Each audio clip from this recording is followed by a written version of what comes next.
Welcome to Democracy Now!, democracynow.org, the War and Peace Report. I'm Amy Goodman. The U.S. continues to bomb Iran for an 11th straight day, as Defense Secretary Pete Hegseth testified on Capitol Hill that the cost of war has soared to over $37 billion. That's an increase of nearly $8 billion since the last public estimate. Hegseth also asked Congress to approve tens of billions of dollars in additional Pentagon funding to finance the war on Iran. In retaliation, Iran struck U.S. bases in Bahrain, Kuwait, and Jordan on Tuesday. Kuwaitis are reportedly forced to ration electricity after Iranian strikes on power infrastructure raise fears of outages.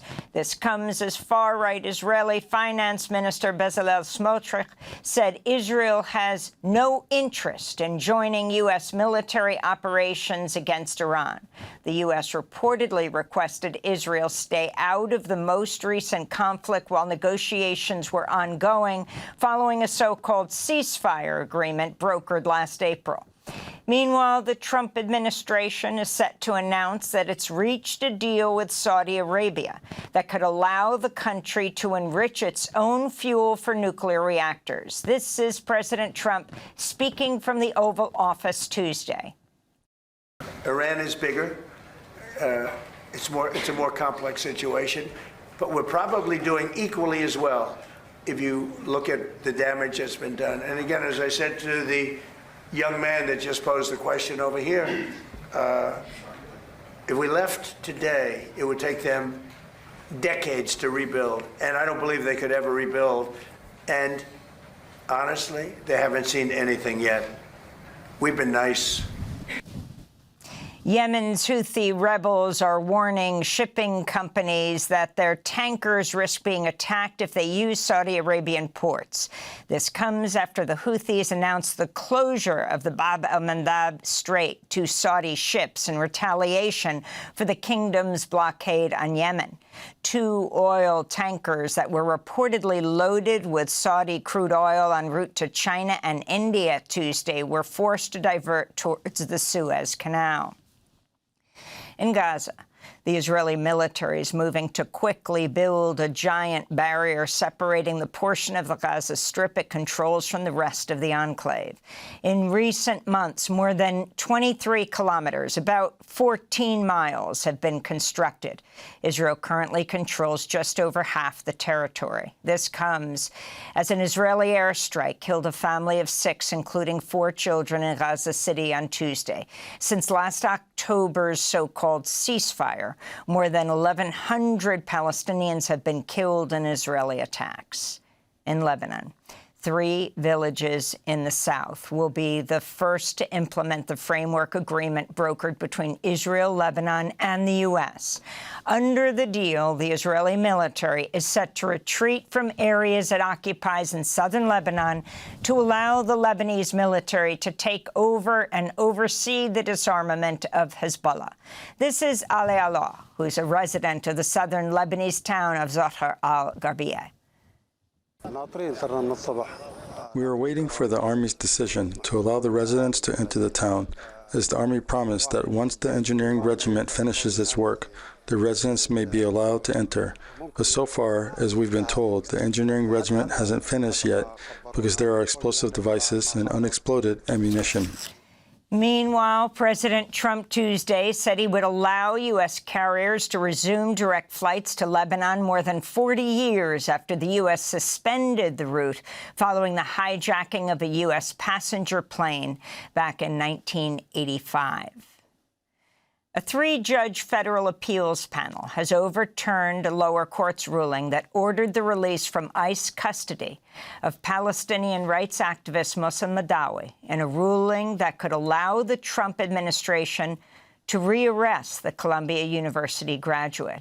In May, the U.S. Board of Immigration Appeals reinstated deportation proceedings against Madawi, who is a green card holder. In April of last year, masked and hooded ICE agents detained him when he appeared what he believed would be a naturalization interview in Vermont. He spent 2 weeks in ICE custody before a federal judge ordered his release. After his release, he came back to Columbia University, where he graduated, and now is a graduate student. To see our interviews with Mohsen Madawi, go to our website at democracynow.org. The Trump administration arrested a record more than 43,000 immigrants in the month of June, the highest number since Trump returned to office. That's according to an analysis by The Guardian, which reports more than 65,000 immigrants are estimated to be in ICE detention, while the Trump administration's deported more than 500,000 immigrants since January 2025. The majority of immigrants targeted by Trump officials have no criminal record.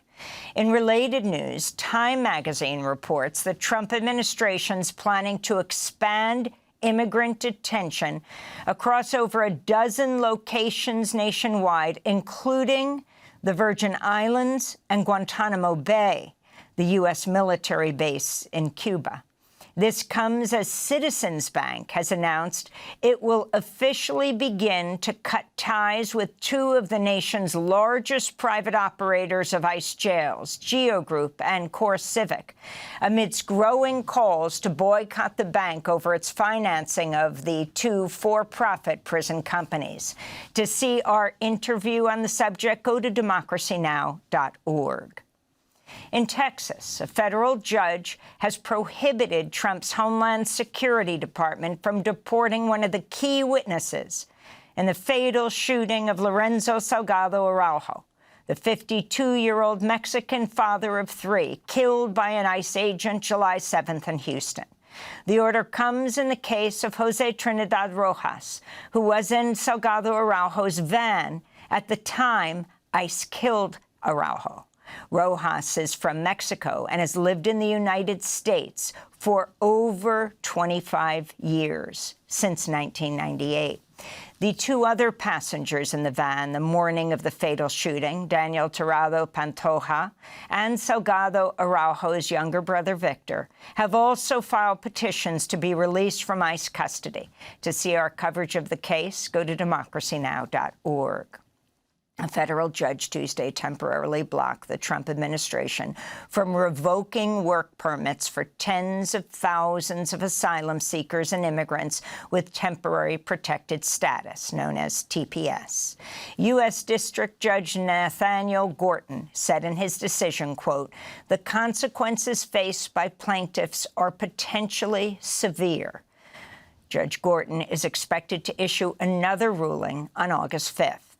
The lawsuit was filed earlier this month by Democracy Forward on behalf of the plaintiffs. In response to the ruling, Democracy Forward President Sky Perryman said in a statement, quote, "Without this relief, families who followed the law and relied on long-standing humanitarian protections face the sudden loss of their employment authorization and ability to support themselves through no fault of their own," unquote. The Equal Employment Opportunity Commission, the agency responsible for enforcing civil rights and anti-discrimination laws, has ended a decades-old requirement for private sector employers to collect demographic data in the workplace, slashing a policy that had been in place for more than 60 years. The EEOC's Republican majority voted 2-1 Tuesday to rescind the data collection requirement. EEOC Chair Andrea Lucas is a Trump ally and outspoken critic of DEI. That's diversity, equity, and inclusion policies. The EEOC was created under the 1964 Civil Rights Act, establishing protections that prohibited discrimination based on race, gender, sex, national origin, and religion. Kalpana Kotagal, who is the sole Democrat left on the EEOC since Trump overhauled the agency, said, quote, "Today, the commission discusses whether to turn back time to a period before the civil rights movement, kneecapping its ability to protect workers," unquote. In India, police have detained Rahul Gandhi, the leader of India's largest opposition party, the Congress Party, as student-led protests against the government continue. Gandhi and other opposition leaders were arrested during a sit-in outside the right-wing Prime Minister Narendra Modi's residence Tuesday. Demonstrators were condemning the brutal crackdown on student protesters. This is a lawmaker with the opposition Congress Party who spoke through a police van's window after being arrested. We are protesting in front of the Prime Minister's office, Prime Minister residence, because our students brutally attacked, and also our students very cruelly attacked yesterday. The Delhi police. Honorable Prime Minister is not saying anything. Honorable Home Minister is not making any statement. So hundreds of students, they are in the hospital. Back in the United States, the Trump administration's paused more than $1 billion in Medicaid funding to California and Minnesota. That includes more than $867 million for California and about $200 million for Minnesota. Health and Human Services Secretary Robert F. Kennedy Jr. claims it's part of the administration's strategy to, quote, stop the fraud before it happens, unquote. But in their news conference Tuesday, neither RFK Jr. nor Dr. Mehmet Oz, the Centers for Medicare and Medicaid Services Administrator, offered new evidence of fraud. California Governor Gavin Newsom wrote on X, quote, California isn't being targeted because Trump has evidence of fraud. We're being targeted for political reasons and because Dr. Oz doesn't understand that we are saving taxpayers' money by keeping seniors and people with disabilities out of far more expensive nursing homes. We hate fraud. That's not what this is, Governor Newsom wrote.